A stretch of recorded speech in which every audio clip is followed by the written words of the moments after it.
recording. Now I'm gonna try and start. Wait. Gonna. What are you Wait loading? for it. Wait for it. Everything started lagging on this thing. Still good. I don't know. Oh, that's the chat for stream. For Twitch. This is stream information. I don't know what that is. Natimba went live. Let's go with come on, let me edit it. Let me edit. Let me edit.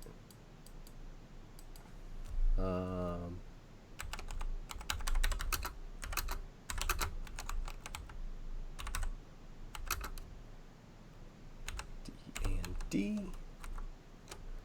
Search for category.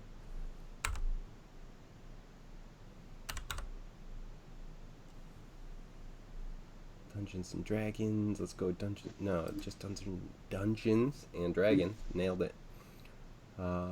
Enter title. I don't know. I don't know which I one. don't know how to respond. I don't know which one Oh, is but which. I did just find a piece of green on the map. Remind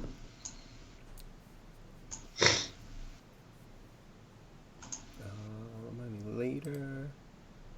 Update. Sure, we'll just do this. And then we're going to hit start streaming.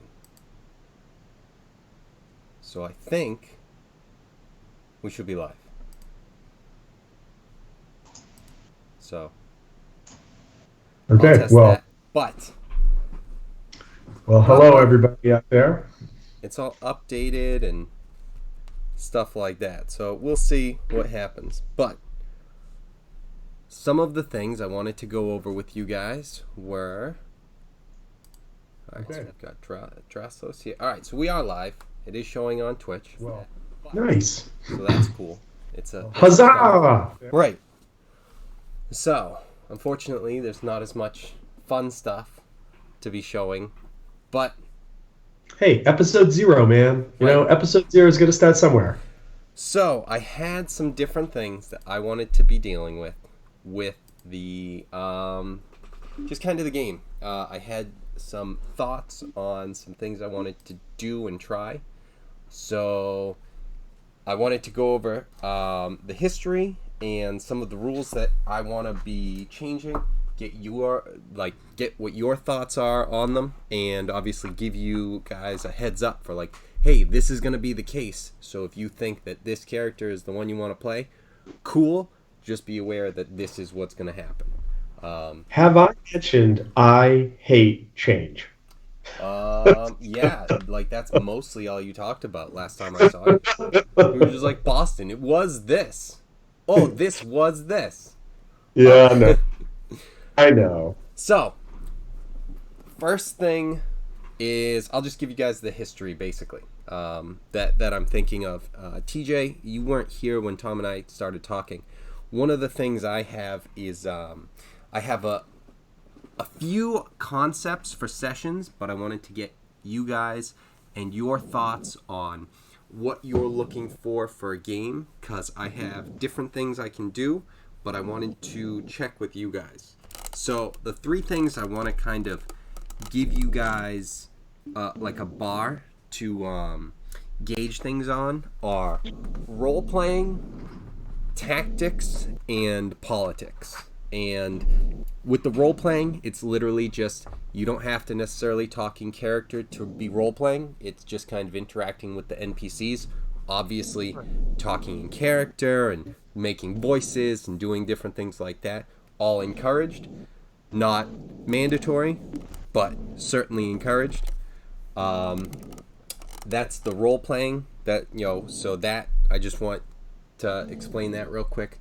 Politics is just going to be something where it's like people in the towns, maybe talking for power and just different things like subtleties. I don't know how much you guys want of that.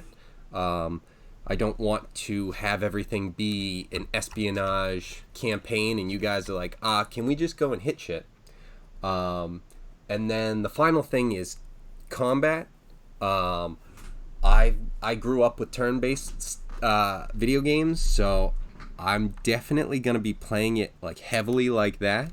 And there might be times where might be intentional, might be unintentional, where I have guys who are just stronger, and you guys might have to look at things and say, "Hey, might be a strategic retreat time," and then we'll come back and kill them in a second. But Right. those are just the three things. So just think about that.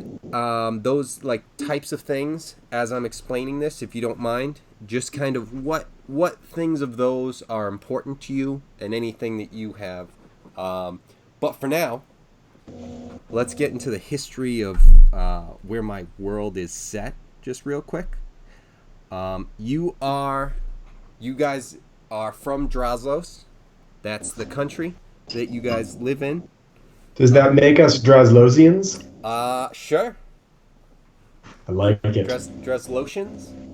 No, that sounds like what you put on your skin in the hole. Yeah, no. I don't even want to Draslosians? go any further into that. All right, Draslosians. So we will.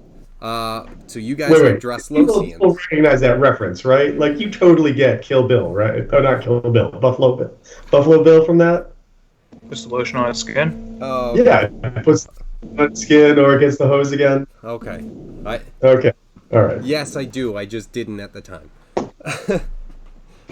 So you guys are from Draslos, and you are a group of what happened. So you are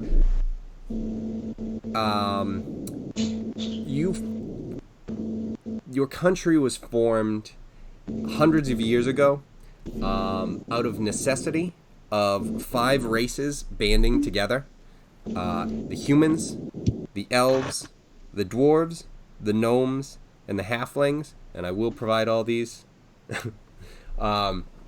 But it was those five races that banded together because there are two threats that are big threats. They are the shadow elves and the swamp elves. The swamp elves, get ready, spoiler alert, live in the swamps. Ah, ruined it. But these two powers were the swamp elves were taking over just everything that they could. They are, because they live in the swamps that are known to be poison. They aren't really. It's been difficult dealing with them. And then before the warlords were united as one group, it was five individual races that were all fighting on their own and fighting poorly, until they all banded together and were able to kind of halt the march with the help of terrain, because they're kind of trapped in, I don't want to make it seem small. It's a big area, but the mountains kind of converge and create like a small area, like a small hole, and that's kind of where the warlords kind of created their defense. And then since then, they've pushed back both of the elves and stuff. At the moment, it's not peace, it's just tenuous, not war. Can I ask two quick questions? Yep. All right. So one, you said that it was like a force of five races. So humans, gnomes, halflings, dwarves, and other elves, or Yeah, just the regular type of elves you would think, because the swamp elves and the shadow elves are not at all what you think. okay. Second question. Second question Yep. along those lines. Are swamp elves gross? Like Not like slimy or anything. I don't find them attractive. They're very tall and lanky. Their back is hunched over, and they almost look like, they would be old and not really able to move, but they are surprisingly agile. as well as very attuned to arcane power a lot of times. You've heard from just history and hearing those things. Whereas, so they live in the swamps, whereas the moon elves live in the forests. They are short, gray, and, they're elves. Pointy ears. They've got gray skin and also, different features. Neither the swamp elves or the moon elves make you think of elves in like their beauty sort of form that D&D kind of gives you in general. It's kind of like, I don't want to say disfigured. They don't look like abominations or anything, but they definitely aren't just, humans that are, feminine with like pointy ears and, very elegant all the time. Like those sort of elves. Okay. So those are what you're dealing with. What you guys are going to be doing, because since it's been a period of time, hundreds of years since the warlords have been established, some of the cities have been built, but again, they're still trapped in this valley or canyon area, this big, surrounded by mountains on, kind of all sides. They've started to expand out tenuously, and there's obviously the wilderness and the scary stuff of Dungeons and Dragons, as well as a little further than that, both the swamp elves and moon elves have their territories kind of back a little bit further, just kind of in wait. Nothing has happened. Nothing major has happened of note that is kind of a full-scale invasion that you've heard of, but it is something where, they're still not nice to you guys. Do we know what like the original beef was? Like, was it like orcs where there was no reasoning with them and they just were conquering, or was there like something? Was there a thing that like caused the rift between? It was a very hectic time because again, all 5 races were scattered and none were working together. There wasn't a gathering of intel until later on, and that was kind of just panic mode. Just, we have to deal with this situation, whatever the case is.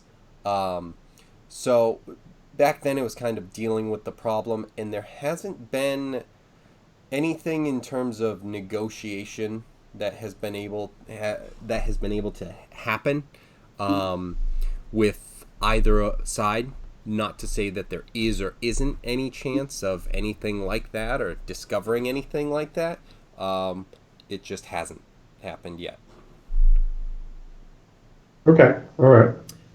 And then, so where you guys come in is just after your training.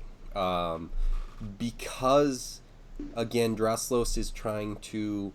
you know what? I'll give you just a brief...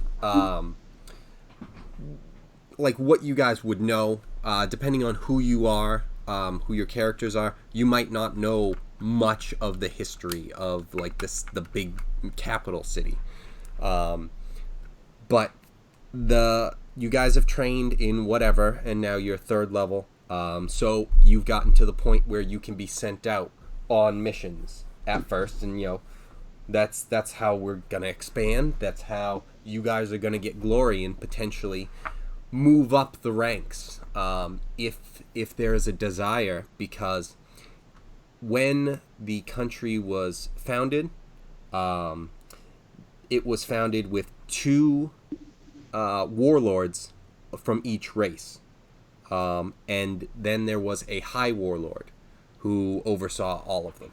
Since then, it's become less formal. It isn't necessarily 2 gnomes and 2 dwarves and 2 humans, but that's how it originally started. But the idea is to kind of expand Draslos and the warlord's territory, and try and keep it safe and expand and try and maybe get out of the mountains, if possible, or at least expand and become more sustained where you currently are. Two more questions. Yep. One, are there other races besides the 5 that are all together and like the Shadow and Swamp Elves? Yes. Okay. And then the second question is, do we get the feeling that like we are but one small piece of like a much larger world, so that like if we were to get out beyond like the Yes. area that the Shadow Elves and Swamp Elves are, that there's other like groups or whatever to sort of meet up with and maybe band together with, or find out that they're enemies as well? Yes. It's just never been able to happen. Okay. All right.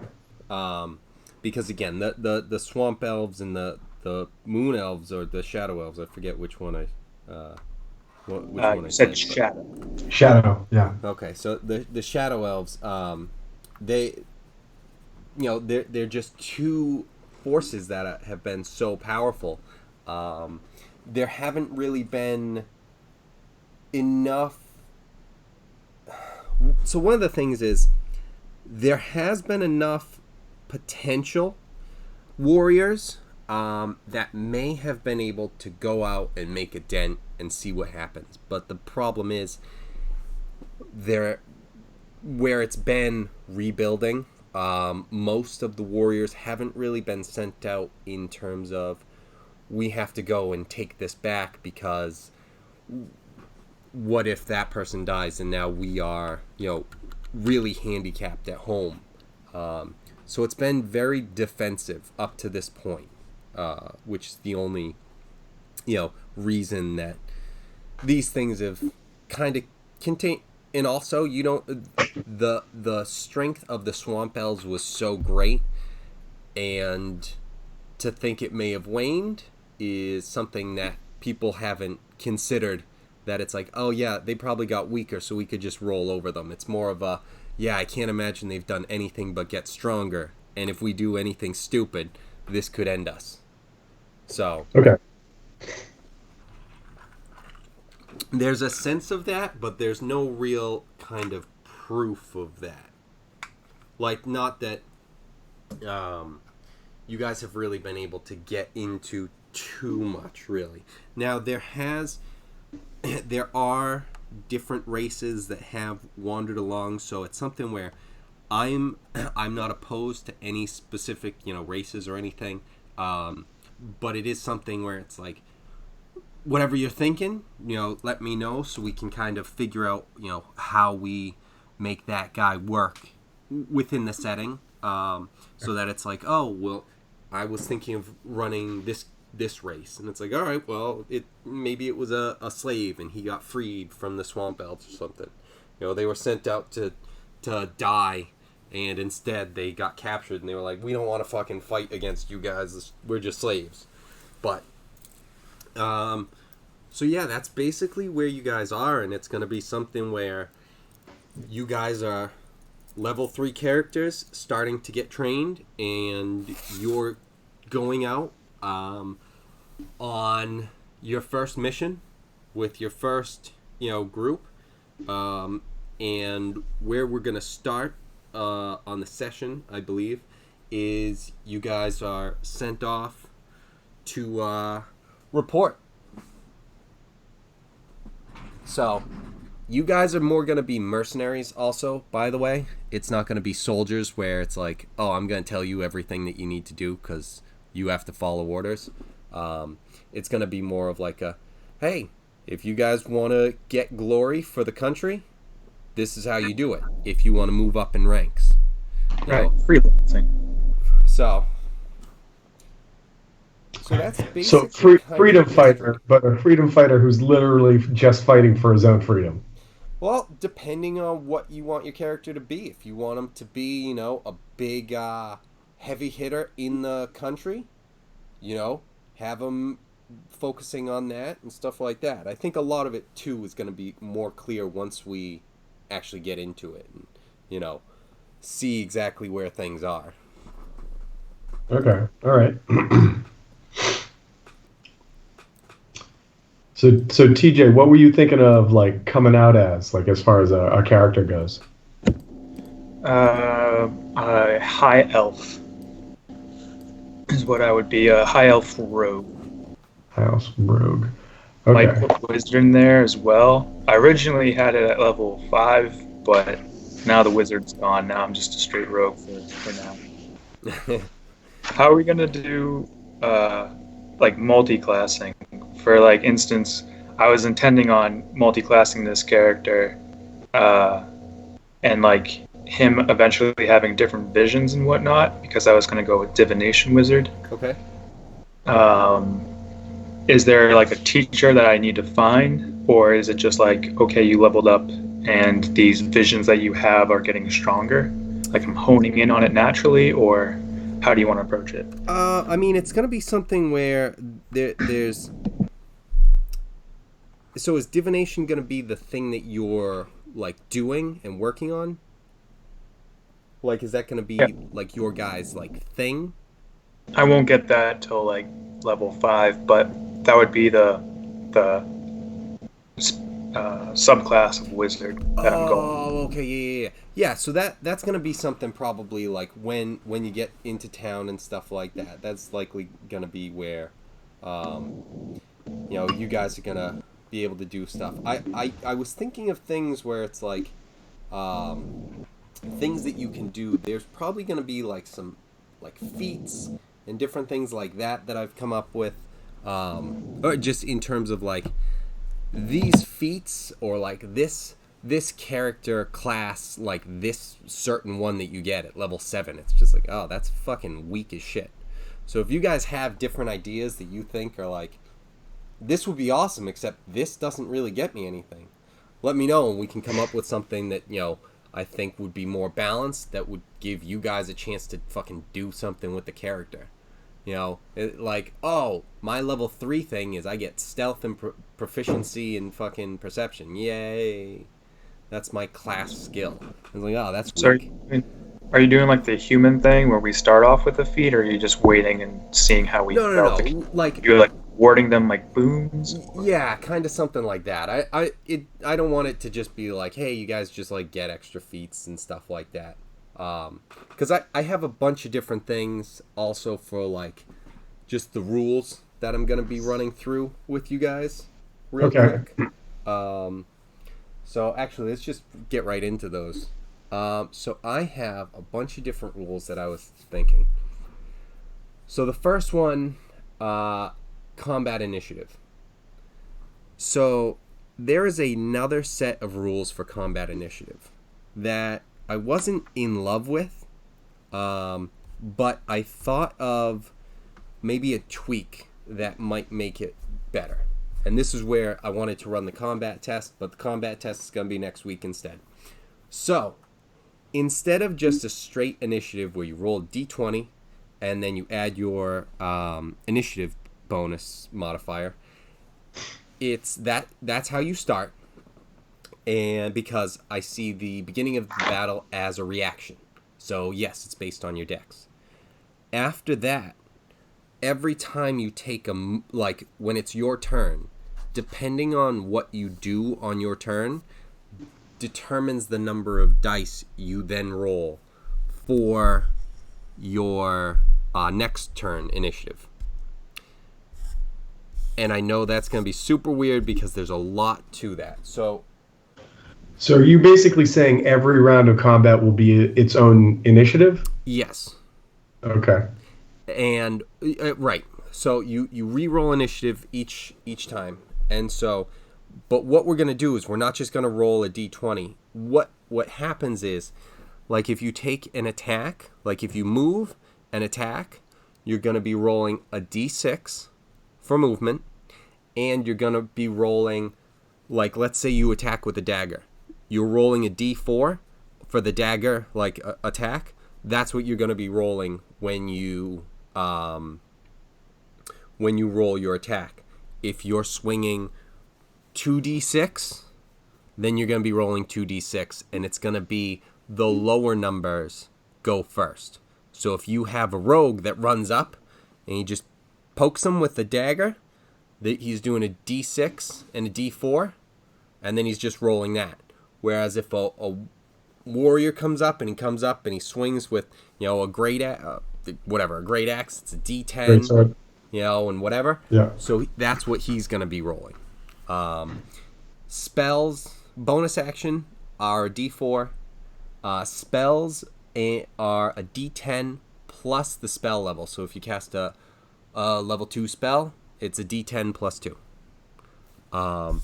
Basically, the idea I had behind this was like, the first round is based on reaction, and then after that, if you want to kind of you're assessing the field and you just cast a spell from a distance and then you just sit there, you're, I don't want to say rewarded, but like you can go earlier because you haven't strained yourself a lot that round.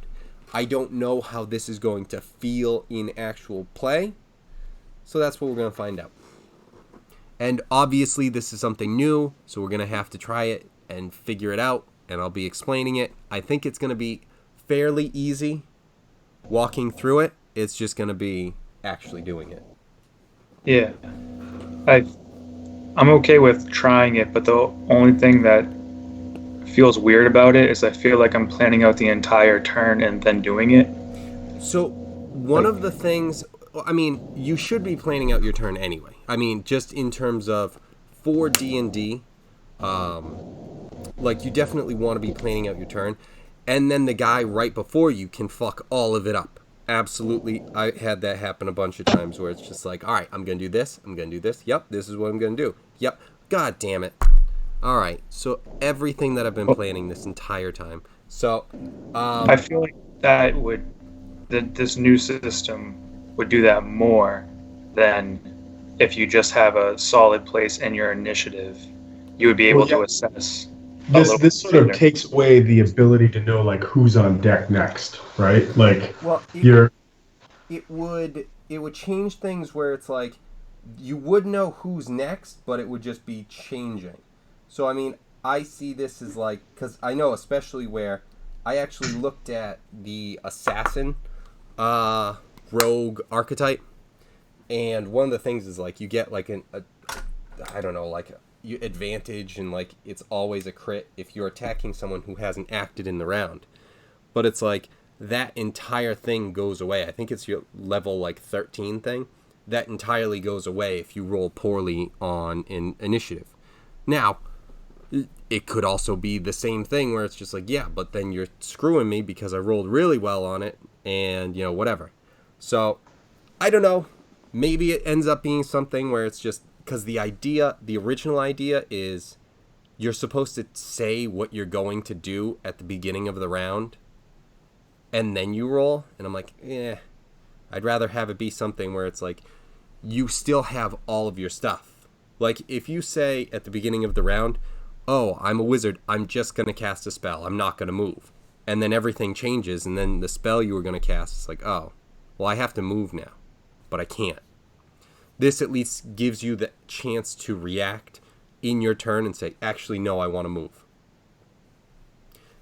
And again, we'll see if it ends up being something. What's the worst thing that happens is we try this out and we go, oh my God, no, This is ridiculous. So yeah, I mean, I'm down to give it a shot. So the next thing that I'm going to be doing is dropping to 0. I read something about this. I really liked the idea of it, but again, we'll see what happens. Dropping to 0, saves and death saves are still the same, but you have a few things that I'm going to say you are able to do when you are down and at 0. But you're very limited. Like, you're still dying, but I don't want it to be something where it's like, you're dying, just roll a save, and that's it. That's your whole turn.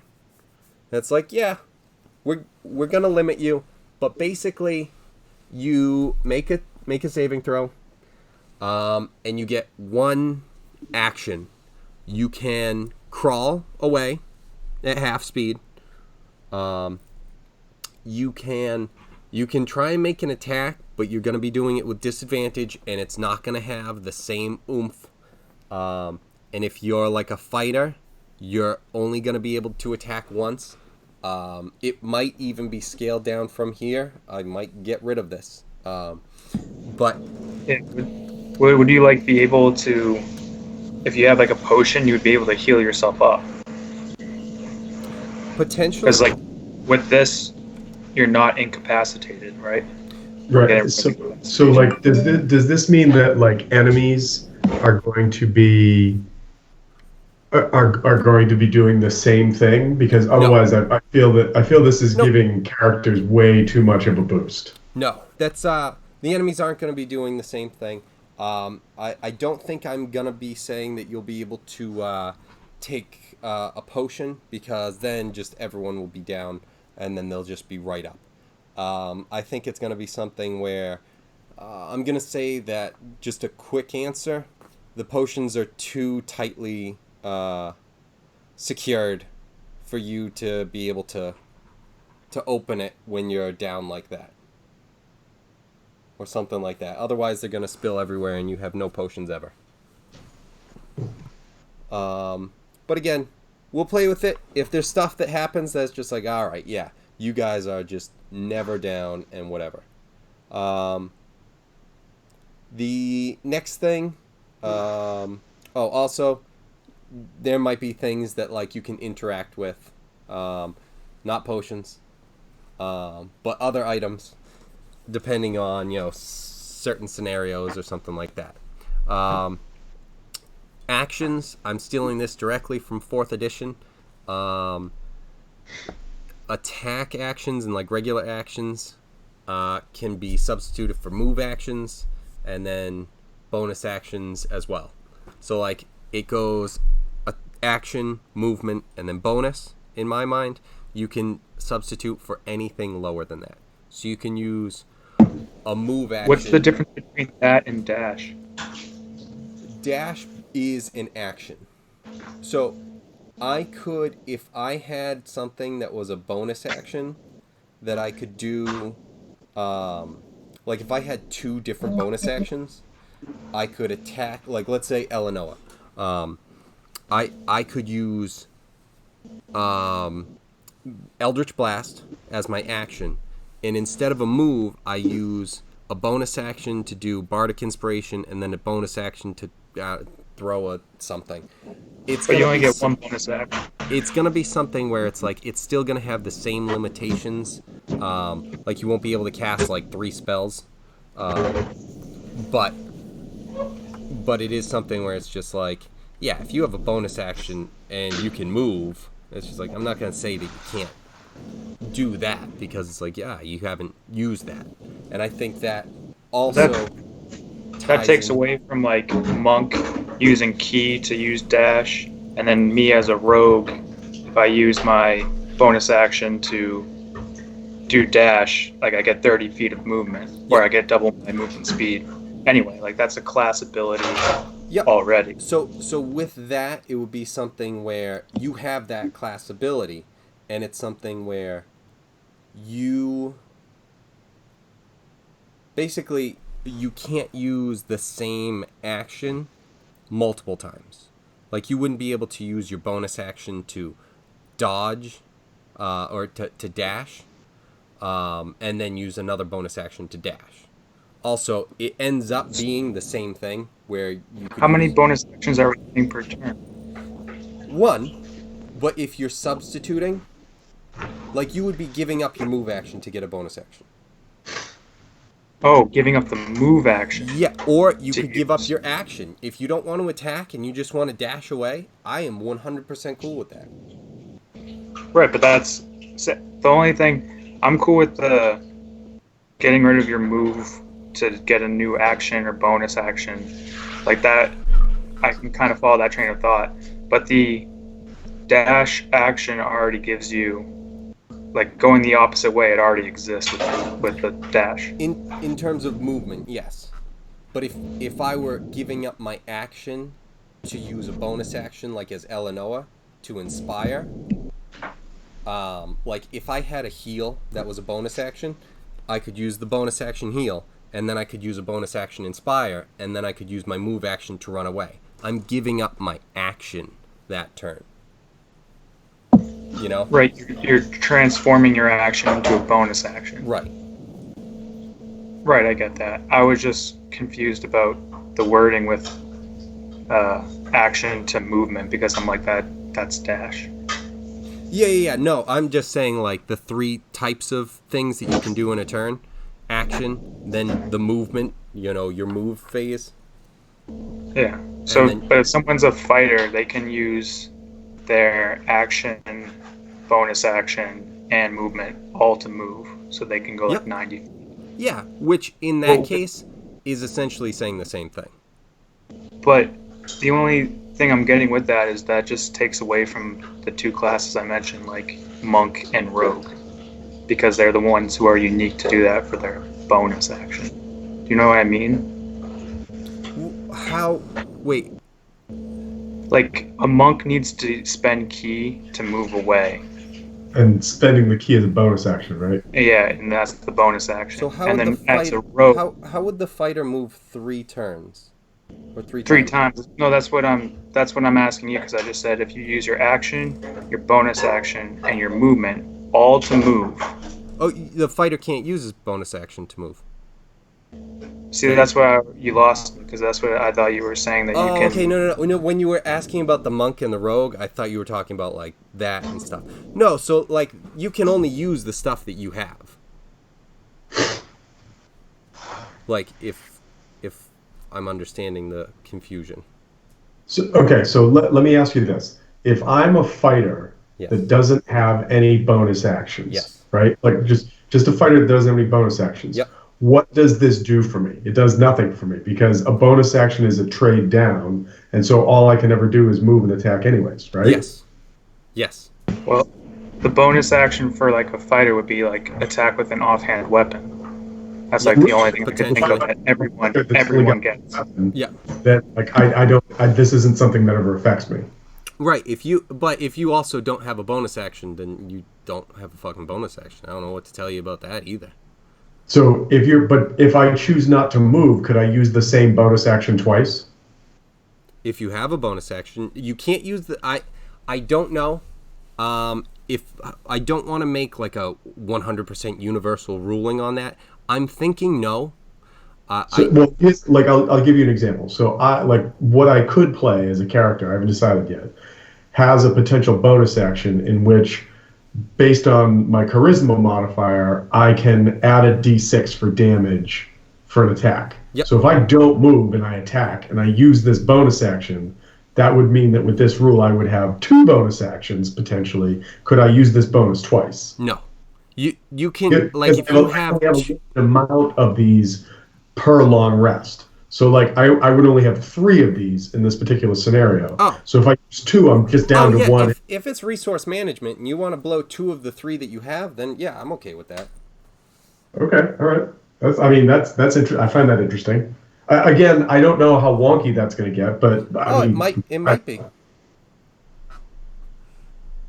I'm really interested to see what you're allowing for actions and action economy when reduced to 0, because reduced to 0 in my mind means you're unconscious, and like the ability to crawl, swing a weapon, do anything is off the table. You're either bleeding out or you're stabilizing, and that's all you can do. Oh, absolutely. I agree with you 100%, and that's super boring and it's awful. Well, so here's the thing: as a player, when I only have one thing that I can do, and that's the only thing, and then that's my turn, and I don't have an option with it, it takes me completely out of the game. And I would rather at least give you guys an option to have something where you stay in the game.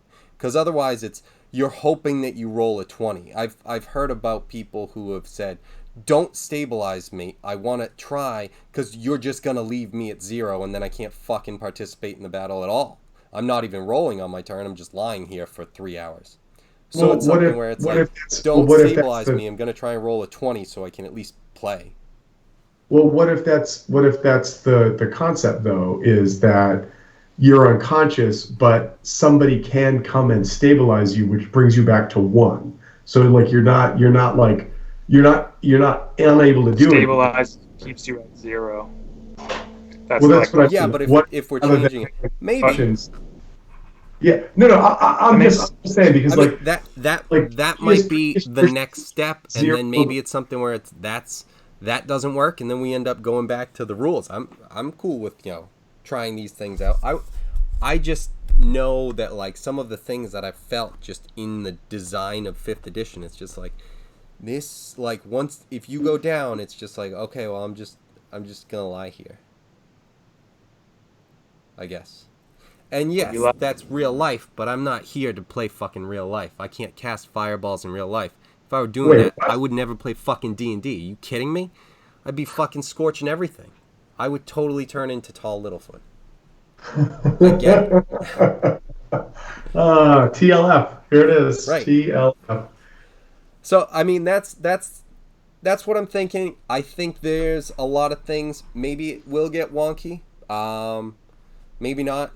I don't know. A lot of it is gonna end up being like with your question, TJ. Like a lot of it's gonna end up being kind of the same sort of thing with like the mechanics are, well, if you use this, this, and this, you get 90 feet. But doing it your way, you can get 90 feet. And it's like, yeah. I mean, ultimately, as long as it's still like you're not getting around like, oh, I just don't have to use the key. But yeah, again, we'll just keep an eye on it. And go from there. Substituting. Yeah. Grappling, disarming, and knocking prone. I think we all hate those. Just in terms of like, haha, you're disarmed. You fucking picked it up and stabbed me anyway. Okay. It's like, I knocked you down and you got right back up. So, cool. I don't know what I'm doing with those and what we want to do, but something. Well, honestly, I think that if you're knocked prone and you stand up, you should provoke attacks of opportunity. Like that. Like I don't understand how you wouldn't. And that's one of the things that frustrates me about 5th edition is like there's not even a penalty for like getting up really. And that's like why would I want to ever trip you, right? Yeah. Apart from unless somebody's there and has advantage to hit you. Right. Exactly. Because what I was thinking was having it be something where not necessarily attack of opportunity, but if someone's knocked prone and then they try and get up, they have disadvantage for their turn. Would you say if someone's within 5 feet? Yes. Yeah, I mean, if he's knocked prone and you walk away, it's like, oh. There's like 2 scenarios I can think of. Like when I ran that one off, and what's his name? Andrew. He pushed over my guy, and then I think you had him grappled, Kevin, and Tom, you had him grappled, and he has to break each of the grapples individually. And now he's prone, and he has movement speed of 0, so he can't get up. And then everyone was around him, and everyone had advantage against him, and then he was done within a turn. Yeah. And then he was at max, and I'm like, it's not looking good for you guys. And then you're like, grapple, push. He has disadvantage to attack all you guys, and you have advantage to attack him. Then he was down within a turn, and Taryn was a barbarian and just made him explode. Then there's another scenario where we could willingly go into prone, because let's say we're pinned by archers, and we're like, hey, they're far away. If we get down on all fours, they get disadvantage, you know? Yep. So, like, that's it's very situational, but I don't really have a problem with, like, the dynamic, I guess. Yeah, I think I don't want to change it so much because I don't have, like, a huge problem with it, but I think I'm going to be imposing disadvantage, and I don't think just for, like, I don't know, I don't know if I want to do it for like how they have Vicious Mockery, how it's like it's stronger at first because it's for all of their attacks, all one of the attacks, whereas later on when people start getting 2 and 3 attacks, it's still only the one attack, the first one. I'm thinking Vicious Mockery, doesn't that like scale, like you roll 2d4 instead of 1d4, and just it quote unquote scales the quote unquote damage that it quote unquote harms. I'm getting a lot of quotes right now. Yeah. No, Vicious Mockery is like, by like 11th level, you'll be rolling 3d4s. It's like, fuck. Well, it depends if you want to, like, the only thing that I can think to even that out would be to add your spellcasting, your mod, because, like, with a fighter and everything, they get like their, strength mod. So they're at least doing, like, if they have a +3 strength and they roll a 1 on a die, then you're like, okay, you're at least doing 4 damage per. And if you roll 2 1s as, like, wizard or any other spellcaster, and then you roll a 1, you're like, I'm dealing 2, and my maximum is far less than yours as a, like, if you're a fighter. Yeah, and I am, because that's one thing that I just like how it's just like, it's weird because the spellcasters in D&D, and I don't know if this is like scaled for that, but it's like they always end up being just like at the end, just, hey, what's up? Hey, fighter that can attack 10 times, hold my stuff. I'm gonna go destroy this battle. I know that's what the case was with wizards, like in like 1st and 2nd edition, I think. Oh no, third was the same way. Yeah. And to be honest, like we haven't seen it in the games that we played, but once you get a wizard, like a spellcaster, to like 13th to 15th level in this, when you're starting to get access to like 8th and 9th level spells, you're really like you're the one that's battlefield managing at that point.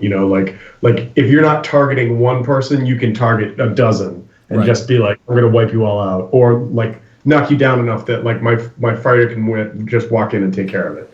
So like, but at the same rate, the concept is this, like in most fantasy games, magic is so disproportional to like somebody that lifts weights, right? I mean, it just is what it is. And so for any time we're going to play in a D&D sort of environment, I'm sure that there's environments where it's separated or broken down easier, but for the most part, there's always that power creep where at some point your spellcasters really sort of are in their own element, and it's tough to touch them. Yeah. So, but the other part about that too, and I think that's one of the reasons why D&D and RPGs in general are fun, is because you don't have to play that, and you can be, like the Conan or like the Warrior King that like just through like pure like just might and like bodily like attributes can take over, So yeah, like what's like every spellcaster knows that at some point they have to sleep or they have to sit down and study their spells because they forgot all of them. So like that's when they're vulnerable. Whereas like every fighter knows like sooner or later they have to sleep, and when they sleep, that's when they can be killed. Otherwise, they're like they've got an AC of 4,000 and you can't hit them. So, right. So one of the things too that I wanted to kind of help in terms of healing, I'm also just stealing this straight from 4th edition, and also before I get into that, HP. I'm going to basically be describing this not as like, oh, you took piercing damage because you actually got stabbed. I want to try and treat HP in this a little bit as what I'm going to kind of refer to as like hero points. Like you had to use quote unquote hero points, which is like a certain number of whatever, an arbitrary thing, where you're like just able to avoid it. And if you hadn't used, quote unquote used, like 5 hero points, you would have been skewered on that thing. At least for some of them. Some of the things I'm going to be doing like actual damage, but it's just going to vary. Sometimes, it'll just be, if something is going to get you, and it does damage to you, but if it actually hit you, it would have maybe crushed your head. So I'm going to say, instead of us having, immensely heavy heads, you just avoided it, and it took, energy and health to do that sort of thing. But that's just a fluffy thing. That being said, 4th edition had something where it's basically the action surge of the fighter, yes. And what I'm gonna do is I'm gonna say that you guys can use an action to spend your hit die like you would during a short rest, but you only get the hit die if you're doing this in battle, and not like during a short rest. Kevin, not to like nitpick on it. It's second wind. That's the fighter ability, not action surge. Oh, okay. I think it might have been action surge. Wait, no, action surge is the one where he gets another attack. Gets action. a full attack again. Right. Yeah. So yes. So second wind. So I'm gonna say you can kind of use it like how you would with a short rest. How you get your hit die. And the reason behind this that I'm thinking is it's still resource management. So it's going to be something where I'm going to kind of be kind of working against that sort of thing to challenge you guys with it, because I know, just as the one healer of the group, and where I wasn't a life cleric who is, super ultra maxed, it's impossible to fucking heal in this game. So it's something where you guys will have to give up an action. You can only do it once per short rest, and it works the same way, but you don't get your con modifier. And any bardic inspiration thing, the D6, you don't get that if you're using it in terms of like a quick thing. And then your hit die go away when you use them. Do we have the opportunity to choose how many hit die we would use during this, so that we could do this more than once? If you have 3 hit die and you say, I'm going to roll 1, you roll 1 and say that wasn't enough, you roll another one. And then if you say that's not enough, you roll a third one.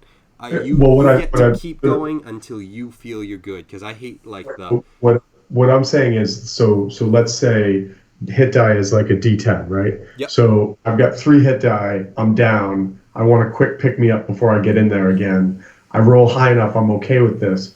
Do I then have the opportunity at a later point before the next short rest or whatever to say I'm spending an action to do this again, to use the other hit? So no, you get 1 per short rest. Okay.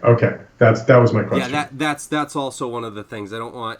As much as it's resource management with the hit die, I also want to limit just always being able to do that too. Okay, all right. No, that's good to know. I mean, like, think about that. Like, so 3rd level, 3 hit die. 10th level, can I spend 5 and then spend 5 again at another point? Like, that's what I was just checking in on. Yeah, I mean, potentially, but also, I mean, I know I've had times where I'm like, I'm gonna rest. 1, fuck. 1, fuck. 2, fucking hooray. Okay, so that's like half of my hit points, or half of my hit die are gone, and I'm not any better. So, I've felt it both ways. Skill checks. I hate how poorly skills can happen in this game. So I'm on the edge of maybe just giving you advantage with proficiency. I might not. So if you're proficient in a skill, you would have advantage. Yeah, because essentially it's what I've heard in terms of the actual average on the math is it's a +5 to that, and it might not be that. It might be something where I'm just liberal with if you're proficient with things and you can explain why you would have advantage. I kind of want to start with that, and it might be something where it's like, if you're proficient, you just have advantage. But I would like to work on stuff where it's like, oh, I trained out here and whatever, so I should have advantage on this nature check. Cool, fucking do it. So I wanted to start with that one, and then maybe it might be something like that. But for instance, I have things like expertise, which already gives me like double proficiency. oh yeah, I know. I would had a get- bard. I fucking went all skills, and they get that. Right. But like, wouldn't part of it just be deciding what the DC would be for that? Like, if you like take into consideration, all right, he's an expert in this, maybe he rolled lower, I'm just gonna give it to him, kind of thing. Or if I just rolled shitty, it was meant to be, and it fails anyway. Yeah, I don't know. I don't mind if you guys are really good at something and you roll really shitty and it's a tough thing to do. The thing I hate is when it's just like, I would never be able to roll and just happen to be better than LeBron James at basketball one night. It's not like, no, I can just do that. I rolled a natural 20. He rolled a 1. It's like, and the maximum that you can get in this is, plus 15. So I win. And I had a -1. I fucking stomped him. It's just like, it feels, especially when the people aren't just like amazing superstar athletes, they're just people who can cast fucking fireballs and decimate armies. It's like, yeah, a peasant shouldn't be able to come up and just like, oh, I can do that. Like, I can do stuff that, you've trained at your whole life and know it better than you just because. Kevin, don't talk down to yourself. You're not a peasant. You're a commoner. You're a commoner. You're above peasant. Hey, I appreciate it.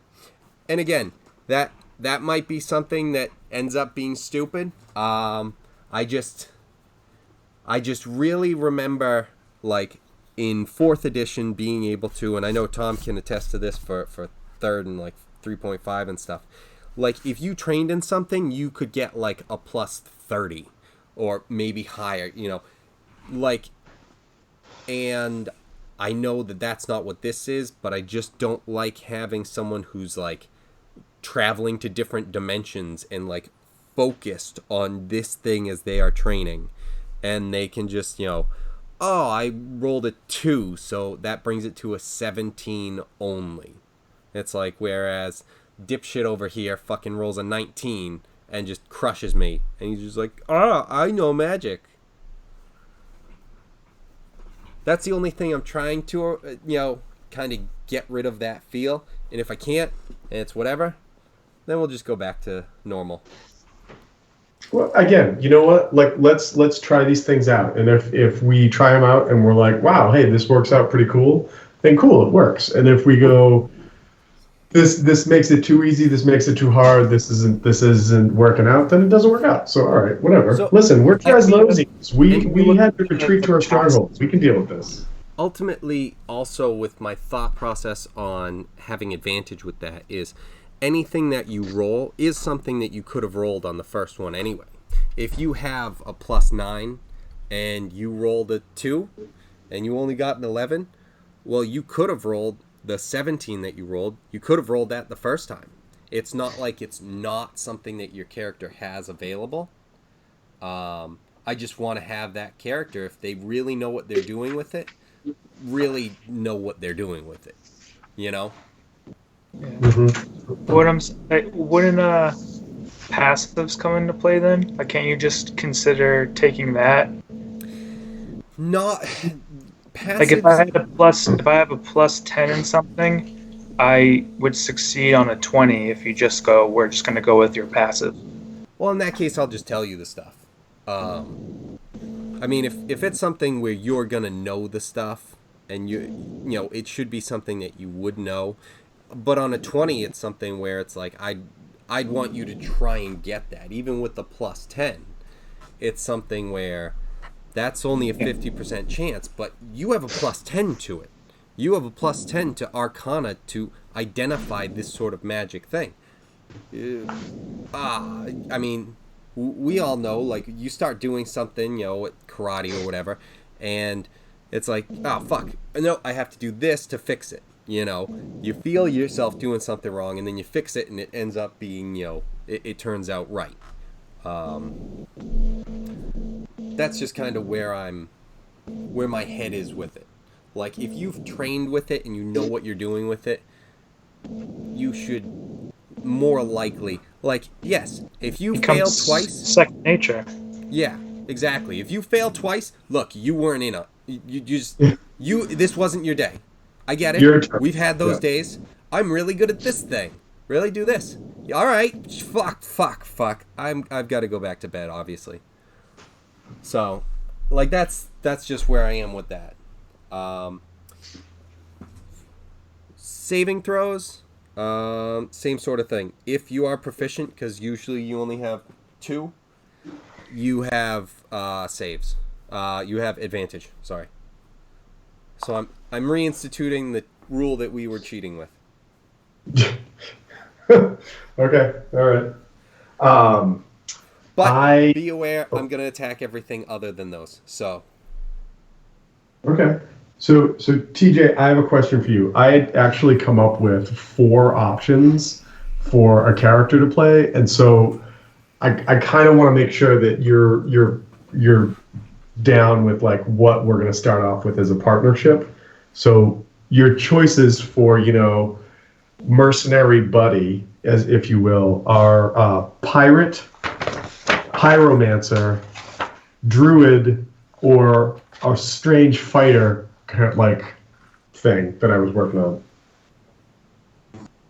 What are the other classes? You have piqued my interest. What would the pirate be? A rogue as well? So I actually found a pirate class that looked really well balanced that I was going to run by Kevin. There's been a couple there's been a couple attempts at making the pirate, like there's the swashbuckling rogue, but it's really just a rogue with a funny hat on, and I was like, I don't like that at all.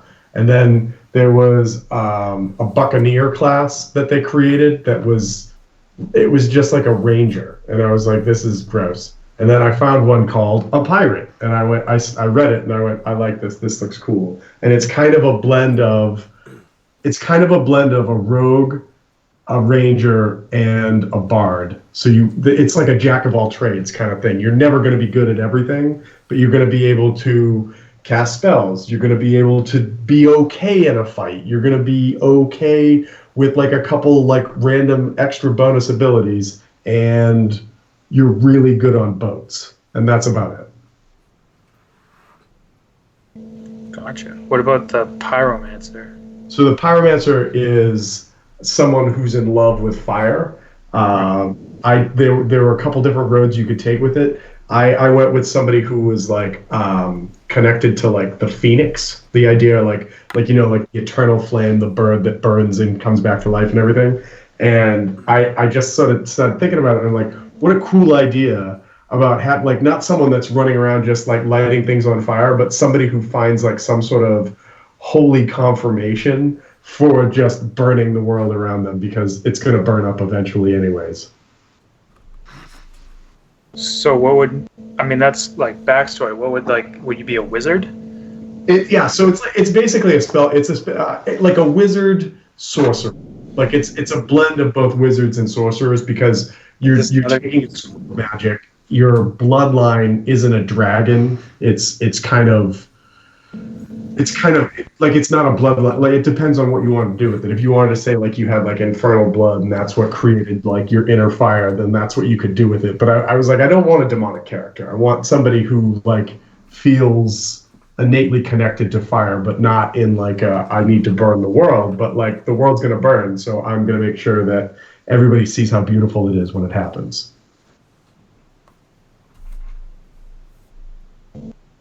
Okay, so those are both like unique ones. Kevin, what's your input on that? Are those like valid?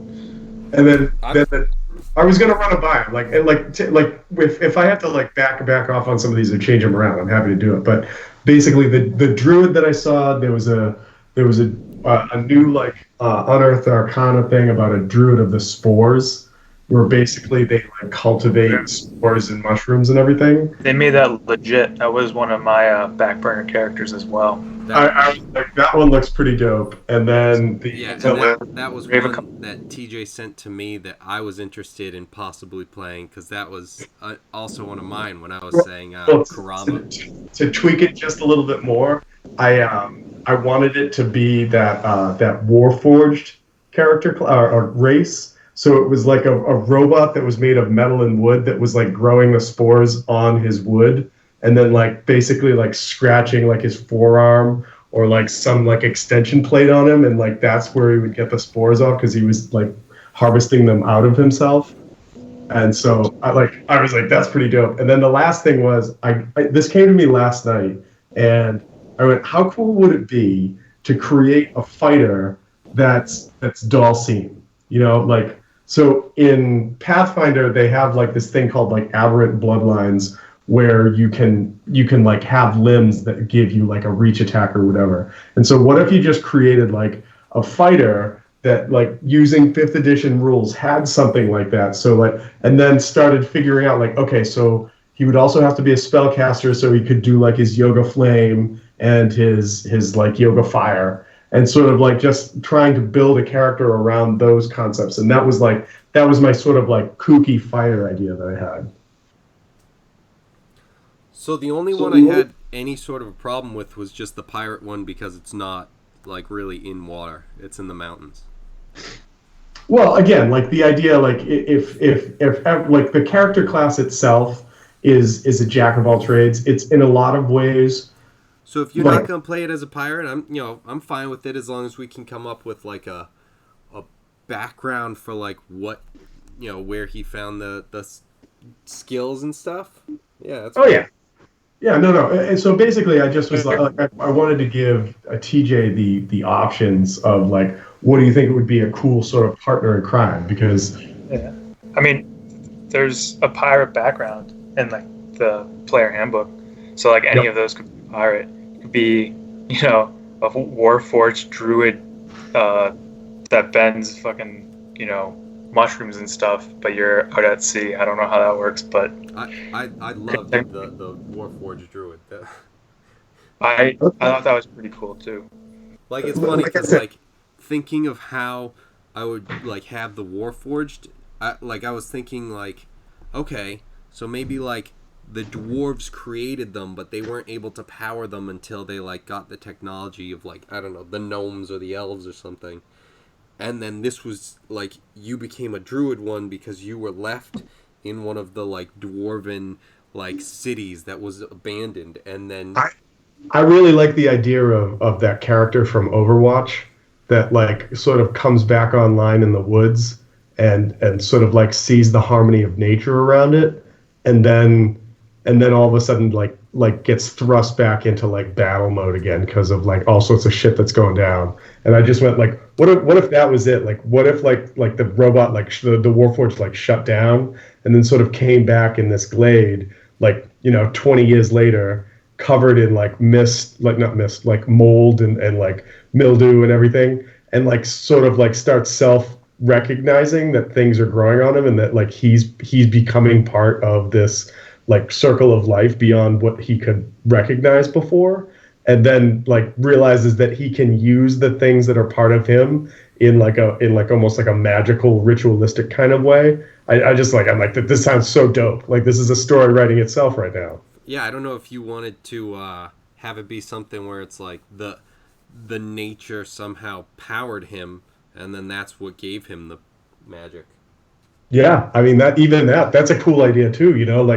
Like instead of like the what was the thing that Iron Man had, the arc, whatever it was. Instead of that, like Mother Nature, like there was like a lightning storm, or there was some sort of like innate sort of like biomass energy that was in the area that where the Warforged went down, and it just like by sitting next to it long enough, it slowly recharged its batteries, but it infused the Warforged, or should I say, hold on, should I say K3467?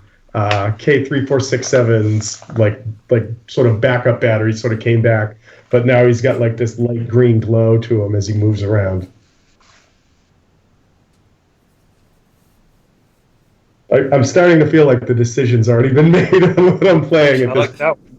Hey, if I'm totally down, that sounds awesome. I mean, if you choose something else, that's fine. Okay. Yeah, no. Again, like I was a huge fan of each one of these. The pyromancer, I was gonna make what the hell are they called? A tabaxi, like the cat folk. Yeah. Just and like the cat folk was like, so if you chose the phoenix path for the pyromancer, you had to like wear like, well, you didn't have to wear, but like your sort of focus was phoenix feathers. And I just started thinking about this cat that walked around with like this shawl made of phoenix feathers that like sort of like crumpled and burned, almost like the hell was that movie with the girl with the bow and arrow? A Hunger Games. Remember how like in one of the scenes when she like rode out, they had this dress that was like burning. I Yeah. was like, think about this cat moving around with like this shawl of feathers that just sort of like smoked and burnt like that as it moved around. That would be pretty dope.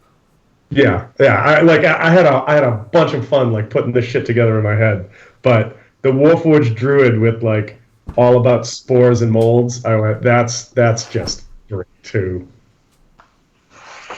Yeah. The necromancer of druids. You The, get zombies and stuff. It's nice. so I'm gonna make zombie robots. That'd be cool. Sweet. So, yeah, that one sounds like a winner. I wonder what All right, Tyrant. cool. All right. Well, so next Monday, K3467 will report for duty. Nice. Sweet. My guy's name is Cy Galan. I'm gonna screw it up. Galanodel. Huh? I said Galanokis. Galanodel. Gallon Odell. Which just means apparently in Elvish in the player handbook it's Moon Whisper. Okay. Yeah, and I'm gonna be a moon elf. All right. All right. So I with like, are moon elves particularly like, They're you know, like only out in the nighttime, or? no, it's not. It's not like a drow. They're like a type of high elf. Okay. Yep. Sun and moon, and I was gonna, I haven't really wrote up the backstory too much. I was gonna work with it with Kevin, and I was gonna have like the mother be of the moon and the father of the sun, but I have an appearance that kind of mixes the both. And there's like Okay. a little description of it, All right, and like, Todoroki. is that what he is? It's like I don't know. I haven't got that far in Naruto, I think. No, My Hero Academia. Oh, that's the ice and fire guy, right? Exactly. Oh, okay. Yeah. I wasn't even thinking of that. No, I know. I'm just messing with you. Because once I heard it, I'm like, yeah, that's really fucking awesome. That's really cool. Ah, shit. Even though it's like, oh, I just saw that, it's still like, oh, that's sick. What's a fucking sun moon fucking elf gonna look like? That's what I was going for because, they're both under high elf, and I'm like, I'm gonna just do both. I'm gonna I wanted to be like the bridge between the piece between those people. And, yeah. That's what I was going for. Nice. So. Yep. Cool. Sweet. Is there anything else do you want to test something, or do you want to keep going with talking about characters? Or... We can do. I don't know if you guys want to. Actually, you know what? I just want to say two more things I have for quick rule changes. One is going to be shift. You can use your movement to shift, so you're going to be able to move one space, and that will be your whole movement, but it does not provoke an attack of opportunity. And I think Potentially So it's kind of with like a that, 5-foot step. yeah. So it may be something where if you do that, I don't know if I would allow an action. Actually, no. Actually, if you wanted to do that, that would be fine. I would totally allow that, and then an action to run away or something. To use the dash or whatever like that. So yeah, just saying you can move 1 square for free as your move action. You do not provoke. Generally. And then the last one. Maybe. What? I said maybe. Right. Maybe. Unless I decide otherwise in battle. Because it's like, oh, this is mean.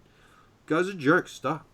But the only other one is flanking does not give advantage. I'm going to say you add a D4 to your roll. All right. As an idea, I don't know if you like this or you want to stick with that. In other versions, instead of advantage, you just had a +2 to hit. That's all. Yeah, because I know I was going to do that, and then I heard even a +1, especially when you think about in 5th edition how much the +1 is, affect. I mean, it's obviously always just 5%, but it's something where it's like the +1 is more of an accurate number for 5th edition. But this gives a plus on average +2.5 to the roll. So it's about the same thing, and you guys get to roll more. And then so No, fair enough. Fair enough. And the poor D4s, they never get used. So that was it, and then we'll obviously go through that stuff. But I if you guys want to roll for characters and get your points, or if you wanna, if we're good, if we wanted to test something or whatever. I got everything I wanted to get out. We've got kind of the history, and then we'll go. We're obviously gonna be getting prepared for next week, but if you guys wanted to roll the characters or anything like that, cool. If not, also cool. I mean, yeah, I'm down to roll some dice and make up a character if TJ, if you want to do it.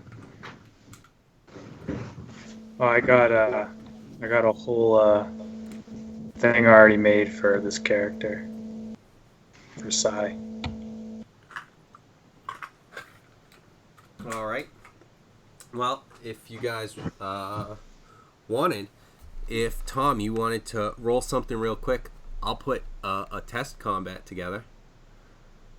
Okay. Give me one. We can try and try those things out. Yeah, you know what? See what you got. Put it up. I'll see what I can come up with on this. Yeah, even if it's just quick and that's not what you end up, sticking with and whatever.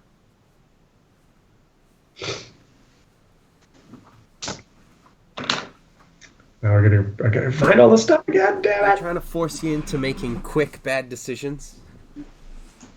Yeah, I think you are. That's. Well, Well, yes, but not that I'm going to hold you to. Okay, fair enough. Fair enough. All right, so we'll do this.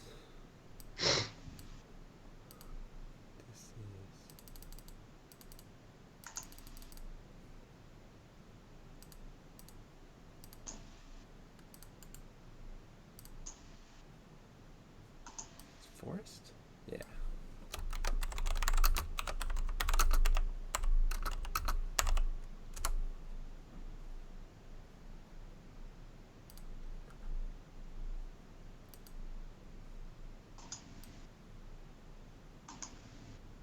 Not clearing. Keep going. Keep going. Keep going. Come on.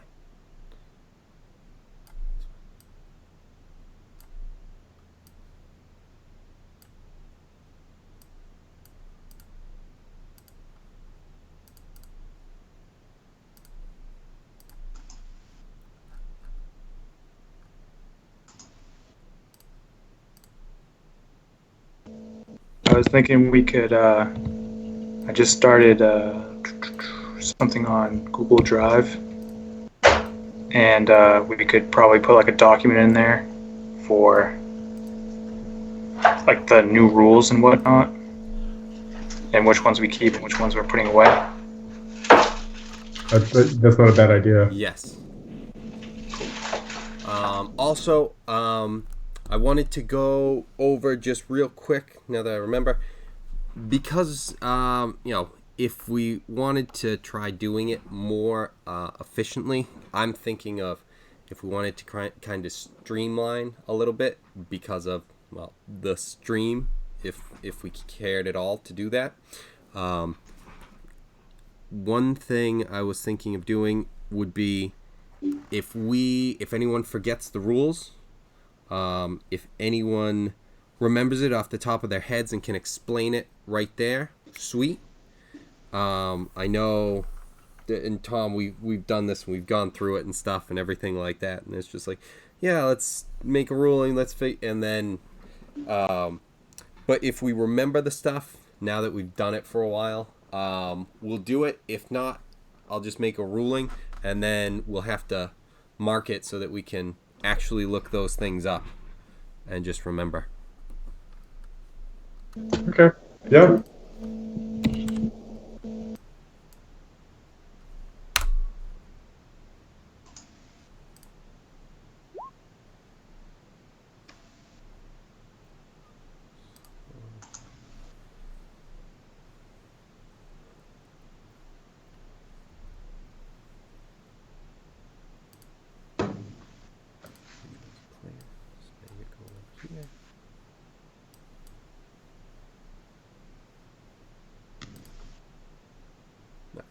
Now I can just do what I want.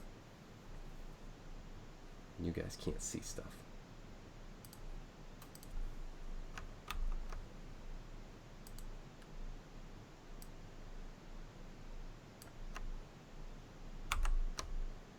Give me all these. And you guys can choose your characters. Characters? What? Well, your icons. Oh, yeah.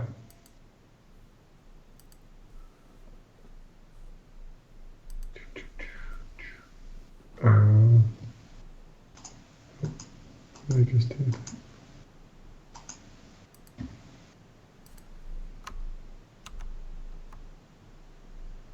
Sweet.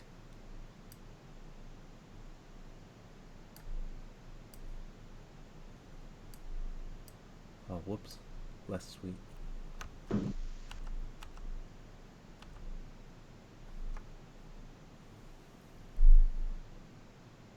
Nope, wrong one.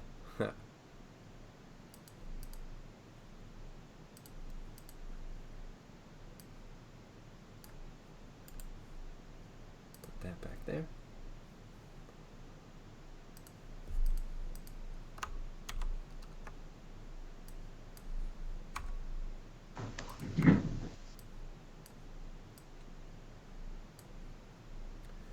Alright, so TJ, what would your character look like? Ish. Let's see.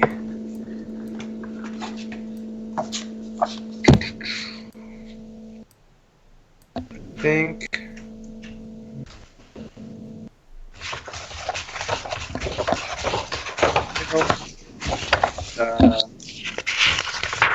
With like black hair, like the moon elves, kind of like with streaks of silver and blue, but then I'll have some sun elf features in there as well, more like golden hairs and golden, they say like freckles or something, to symbolize those two races that he just wears on his face.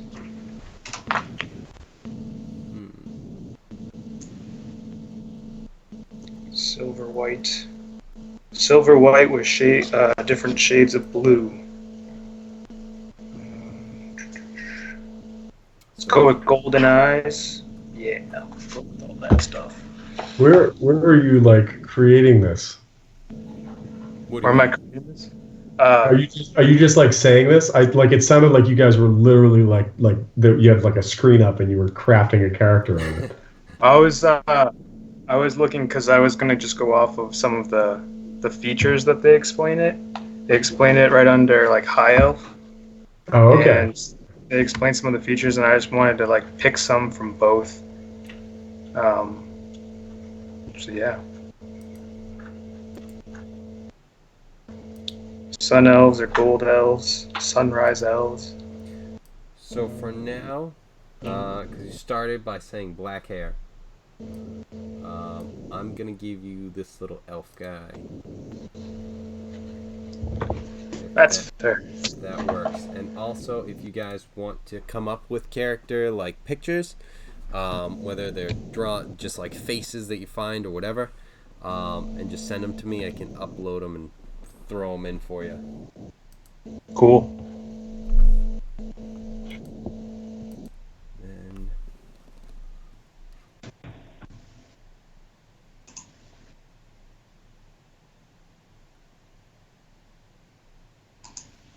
And here you go.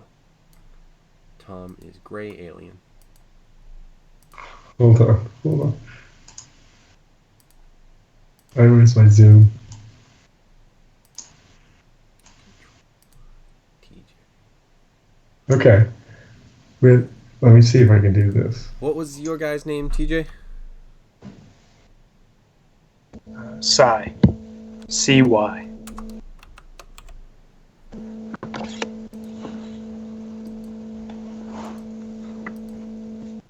And then Tom, what was yours? K3467. Any dashes? Sorry, K-3467. Okay.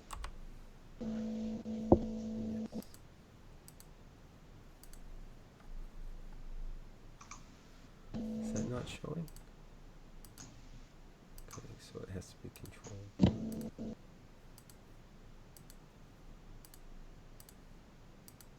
Cool.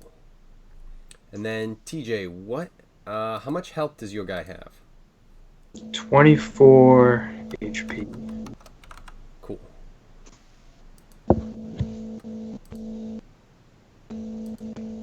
Tom, do you know how much your guy has?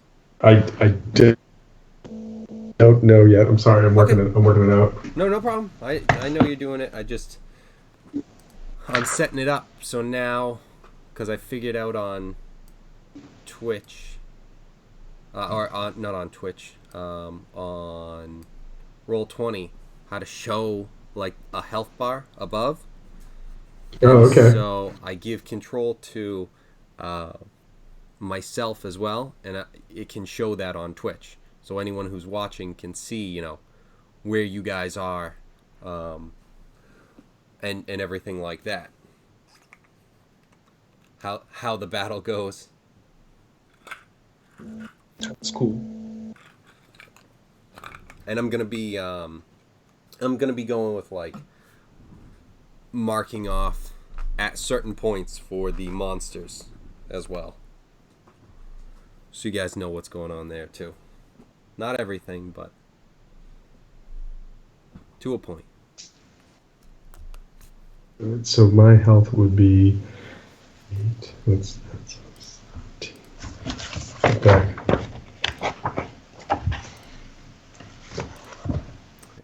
Sweet. Psy's got pigtails.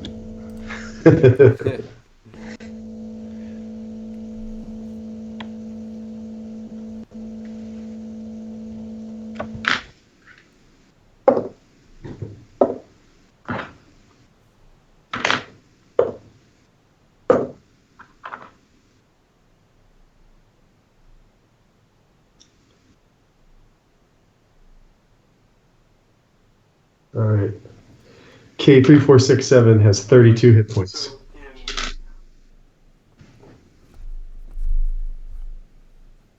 What happened? Nothing. Sorry, that was my phone. Just being loud. So I'm sorry. How many? 32. 32. Very nice.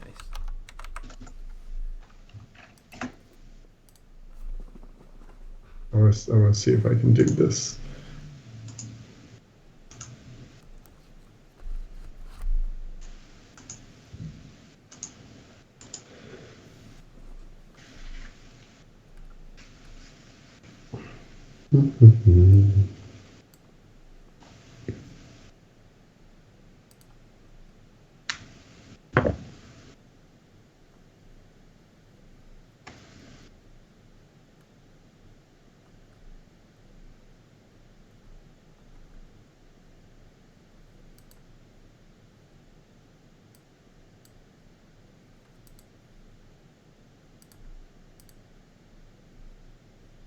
Oh, Kevin, what are we doing as far as like starting equipment and stuff like that?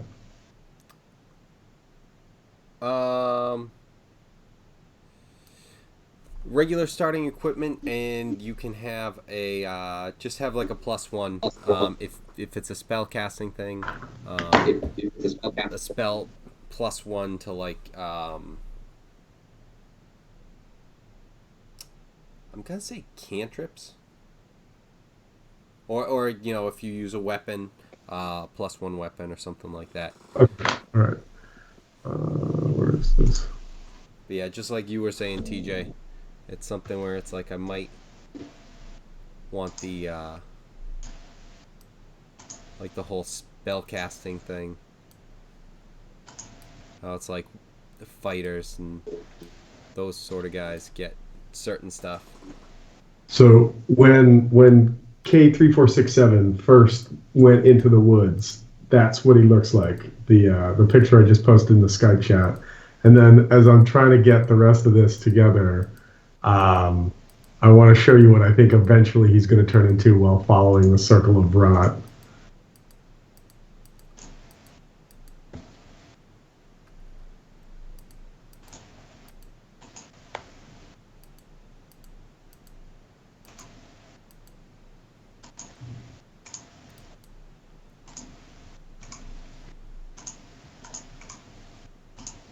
Huh. Oh, you jerk. You jerk. You're supposed to work with me, not against me.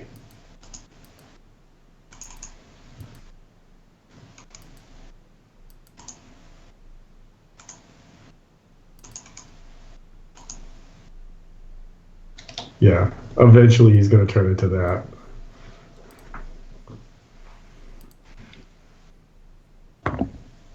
Okay. And then. Oh, jeez. Yeah, that's awesome. Great. I saw that picture and I'm like, that's what a guy looks like, and I'm like, okay, at level 3, my guy does not look like that, but that's what he's going to strive to do. That's pretty badass. It's awesome.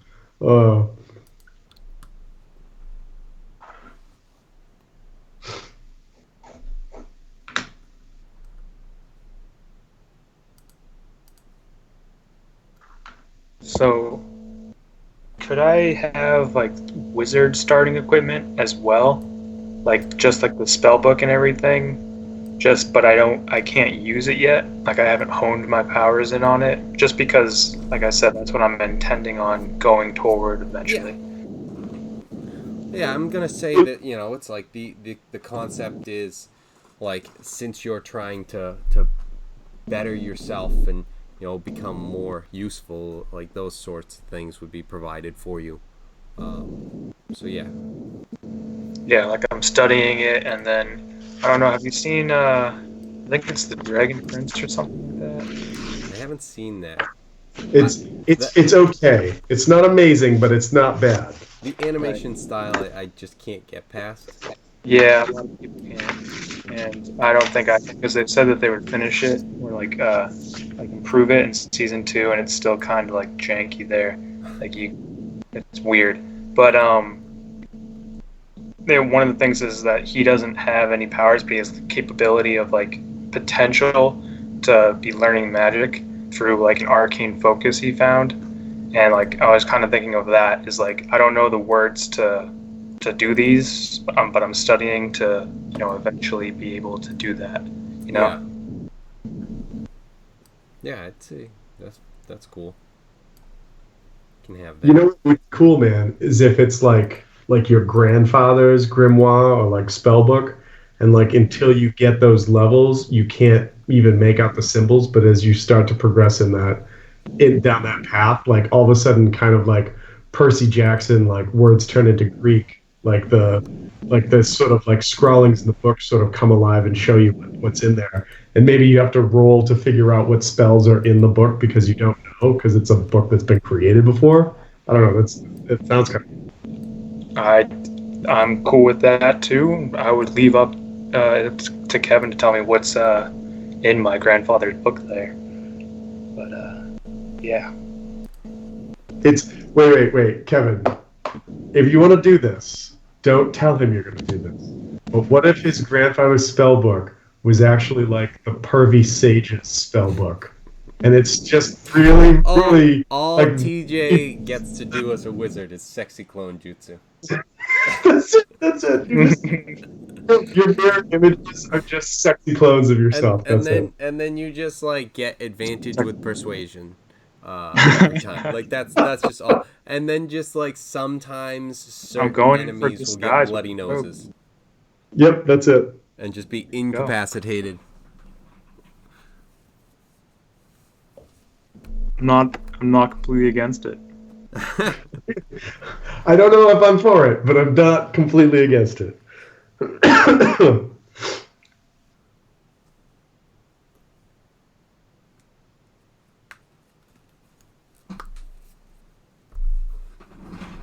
So how's the rolling coming? So I've got hit points, I've got an armor class, I've got my scores, my stat scores. I'm just trying to figure out a couple things just so I have them jotted down. I'm not going to try to do up the whole like write up just yet, but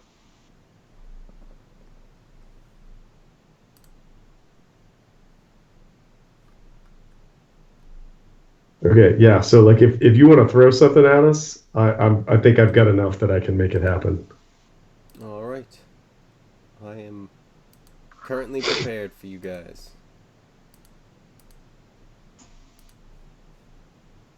So, you are in a forest. An unassuming forest. And who knows if anything will happen in this forest that we just set up for a combat test. Okay. You know what would be great is if you set this up for a combat test and then there was just no combat at all. Oh, that would have been great. Damn it, Tom, you guessed it again. Less work, but Great test. all right. So, are you guys in? Can you see? Yep. All right, cool. Yes. All right, you guys have control. Get my dice. This will help to kill.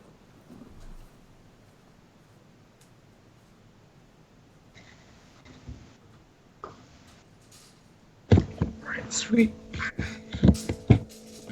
Hey, Kevin, I have a quick question. Yes. So, like, clearly, I'll go over all this crap a little later on, blah blah Yep. blah.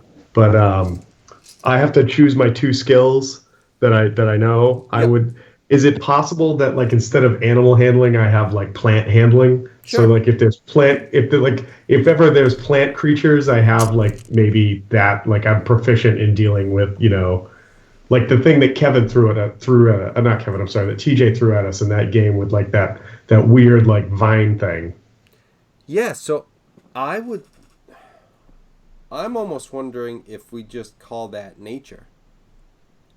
Your nature ability, Okay, all right, I can be down with that. Because that would be something where it's like that will be, I mean, that's actually a really good like difference with animal handling and nature. It's like nature's plants, animal handling's animals. Okay, all right, yeah, I'm down with that. And then we'll, see from there. But yeah, so I'm cool with you like having like a connection like that. Obviously, it's something where, that's how you exist. So, all right, you guys find yourselves in the woods, coming back or going to a place. What do you feel like doing? I imagine K3467 is like, oh look, a new kind of growth right here, and like stooping over to like check out the like some sort of like moss that's growing on the side of this trail. You have done this with the past plants. But this They're one just could be new. plants. He looks at you and like you just see like his eyes narrow and he's like, you are just a carbon-based life form. Yes? Are you what? Don't get it at all. He goes, plants always laugh at my jokes. Ah, ah, ah, ah. All right, Kay. We gotta keep moving. So yeah, I'll say you guys are actually on your way to the mission. You were sent out to meet with to check in at, I forget what the town's name is called. I apologize for that. But check in with the officer over there.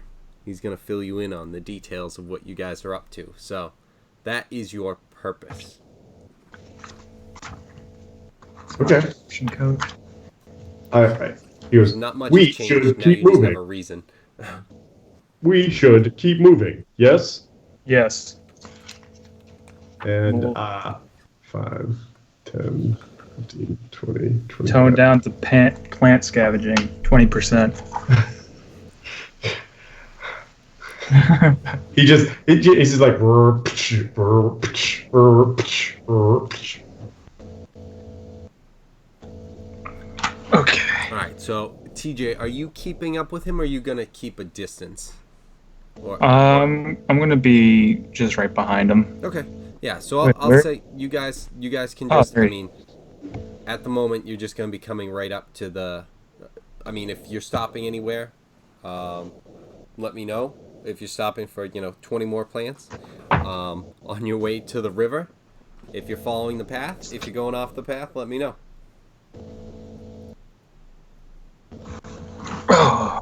Yeah, so it looks like the path sort of gets to this water right here. Yep.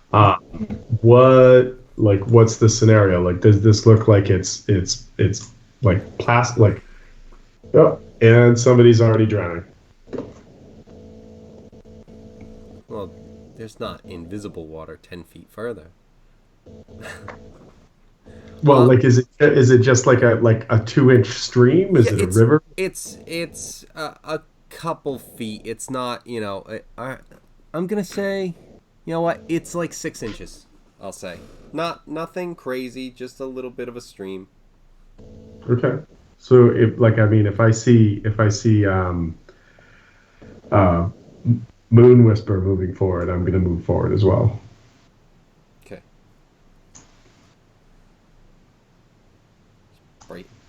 Right through the trees. Yeah. I love nature. Smash, smash, smash. Fuck trees, though. Can I make a perception check just to make sure like where everything's cool? Yeah. All right.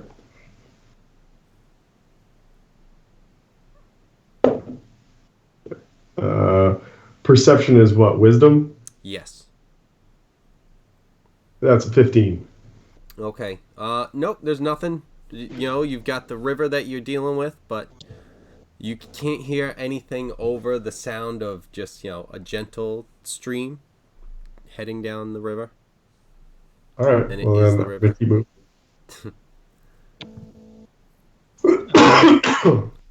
Okay, you're pretty strong, right? Yeah, I'm pretty diesel. Wait, did you just go right through? The Yeah, river? it's right through. Does anything happen? When he crosses the river? Yeah. Nope. It's just like, kind of like a stream, and it's not really like. I mean, his feet got like splashed up till like his halfway up his calf, depending on how tall he is. Maybe just his ankles. But other than that, no, it's not fast enough of a stream. But if you wanted to try and avoid getting wet or something, There's options. I feel like if I try to jump and fail, then I'll be covered in water. Yeah. So I'm just gonna trust my shoes to get wet and walk across there. All right. Get right over to that other side. All right. So as you get there, hold on, TJ. You right there have an angle.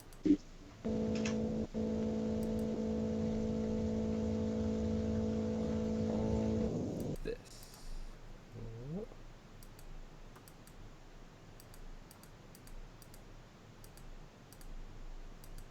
Oh yeah. So apparently, Warforged are. Hold on. Warforged, the particular like one that I chose to be, stands between 6 and 7 feet in height and can weigh up to 450 pounds. Hell yeah. Tank. What kind are you? I went with the Juggernaut. Yeah. That's the way to go. And what you see is a wolf.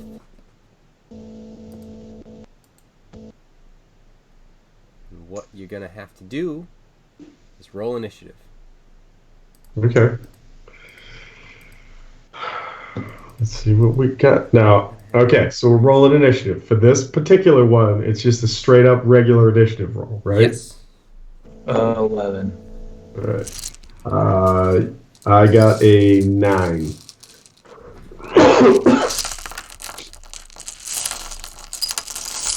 So many die. I was just going to say, Kevin, it sounds like you're rolling more than just one.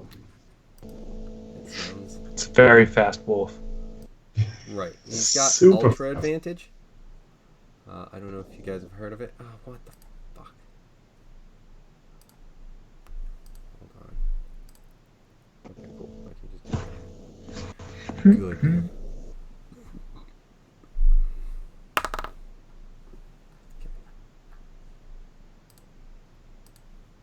Alright, finally I can see it.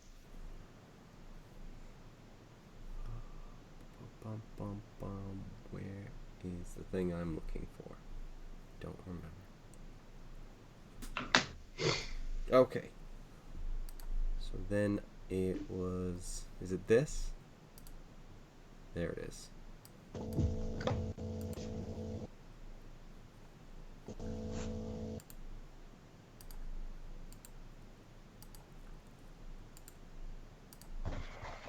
Let's see if this does anything. Awesome.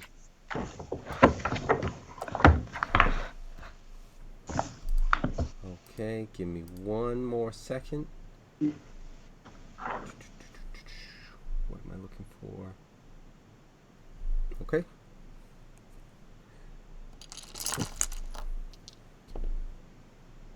Jeez. Okay. What'd you guys get? I got a 9. And 11.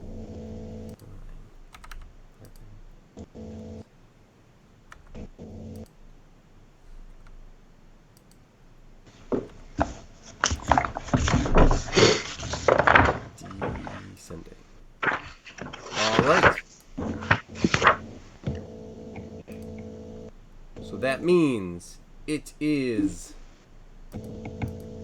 Sai's turn. Cool. I'm going to take out an arrow and shoot this with my short bow.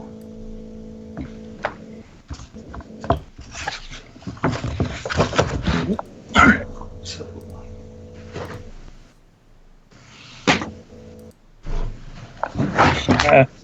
Let's see. It's 5. Does a 7 hit the wolf? 7 doesn't hit the wolf, surprisingly. Surprisingly. I'm going to use my bonus action to help K327 something here. Okay. What is it again, Tom? What was it? It's Name. you can see it right on it. K3467. No, he can't Three, unless Oh, I okay. gave him control. Don't do that. Don't do that. Yeah, so you're within an air shot, and I can use the help action, and you gain advantage on your attack. Okay. All right. All right, so you used an action of shooting your crossbow, so whatever dice that damages, you have that. And then the other thing is you used a bonus action, so you have probably like a D8 and a D4 that you would be rolling for initiative next turn. It's a short bow is D6, so Alright, D6, cool. D4. D6 and D4. Okay. Are you good? Are you moving? No, Like, I'm not moving. Alright, That's cool. it. Alright, so now let's check. Bang. K3, 4, 6, 7. You are up. okay. I'm sorry. I just realized I have so many spells that I need to be aware of. I think I'm gonna. I think I'm just gonna say screw it, and I'm going to. No, you know what? Yep. I'm gonna make you make. Gonna make the DM roll some dice right now. Okay. That's what I have them for. What is the intelligence of this wolf? Probably not high. It's a wolf. I'll even check that. Like a 2, probably.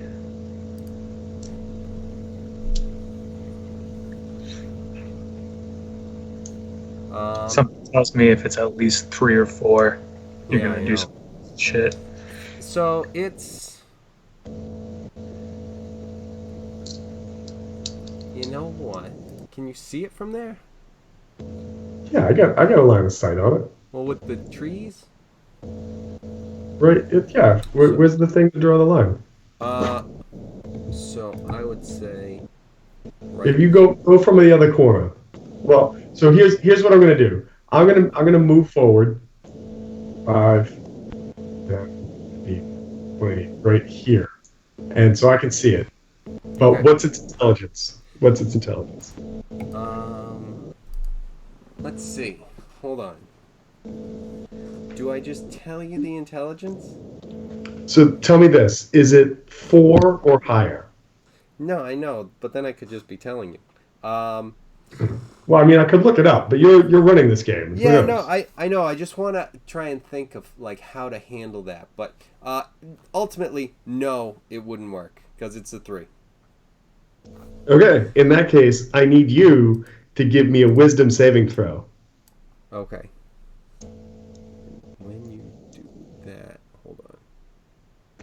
As you move there.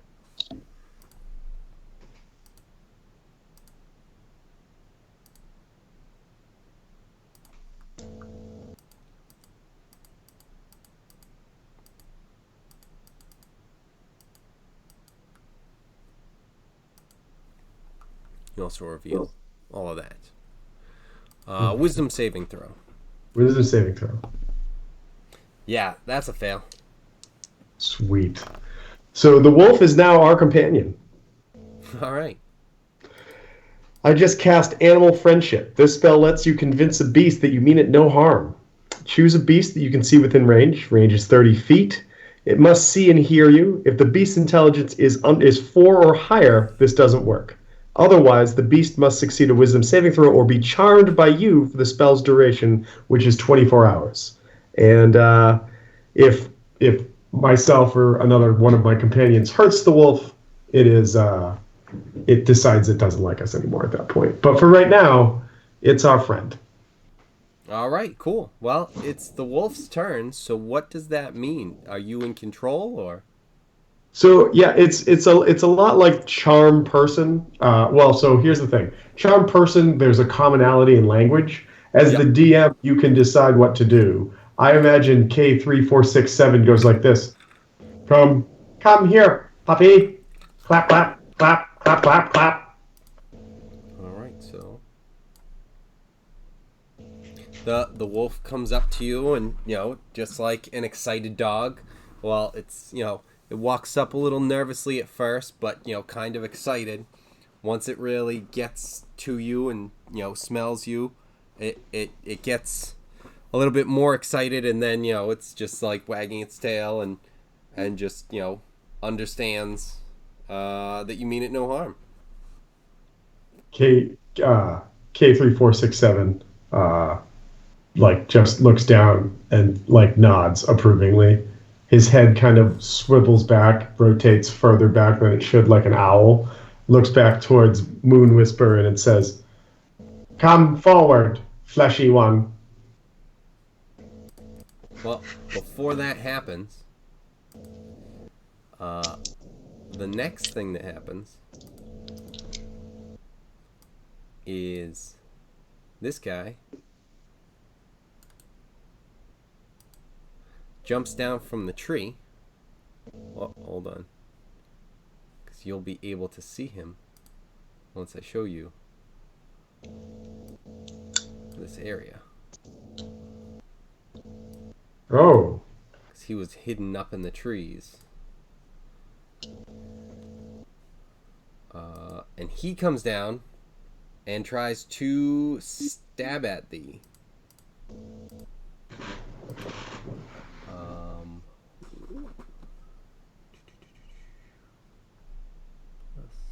Where's your attack? It's at the bottom. Right. So it's gonna swing. Coming down at you. Oh man, I am rolling fucking lightning tonight. That's a 13. That is gonna bounce off my metal self. All right.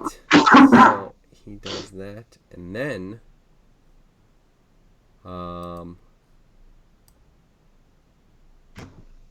this guy comes in, reveals himself, and shoots an arrow at you. Attempts to do the same mean sort of stuff. I do not understand. We are just bringing a message to the next village. Jeez. And that's going to miss as well, because that's lower than the last one. So, now it's the top of the turn, and so now we have to figure out. Tom, I didn't keep track of your stuff. So yours was a move and a spell, correct? Yes. Yes. All right. So you're rolling a D10 plus probably 1 for the level of the spell, I would imagine. Oh wait, Okay. you get rid of the 20? What? You get rid of the D20? Yes. So a D10 plus 1 for the spell level. And then a D6 for the movement. And a D6 for the movement. All right, let's do this. So that is 8.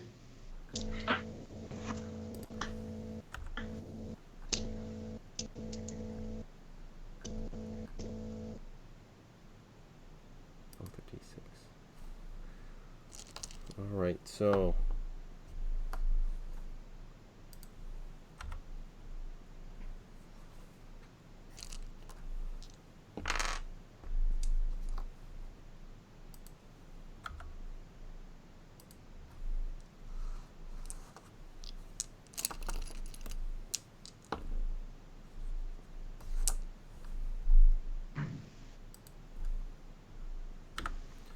TJ, what did you end up getting? So I'm rolling a D10 as like a base. No, D4 and D6. Because you used a bonus action and you used a A your D10 crossbow. is for movement? No, D6 for movement. His spell's a D10? D10 plus 1, yeah. Well, yeah, 1 for the spell level. Yeah, exactly. If it were higher, it would have been, obviously. I got a 6. 6. Oh, Kevin, in that case, I'm sorry. I got a 9, not an 8, because of the plus 1 for the level level of spell. Sorry about that. No problem. All right. So I actually had the exact same initiative number as I did the. You made me do so much more work. Sorry about that. All right, so Fortunately, I've been rolling really poorly, so the goblins get to go earlier. Unfortunately, the wolf is here, and he's not happy. So the wolf would isn't it be? happy, but I feel like the wolf as like a new companion would also feel potentially inclined to run away. Like I would say a 50-50 is probably pretty fair. Okay. Yeah, I figured it was like super powerful, but yeah, that works. Yeah, like if I cast dominate monster or dominate person, Yeah, like yeah. that's what Build they absolutely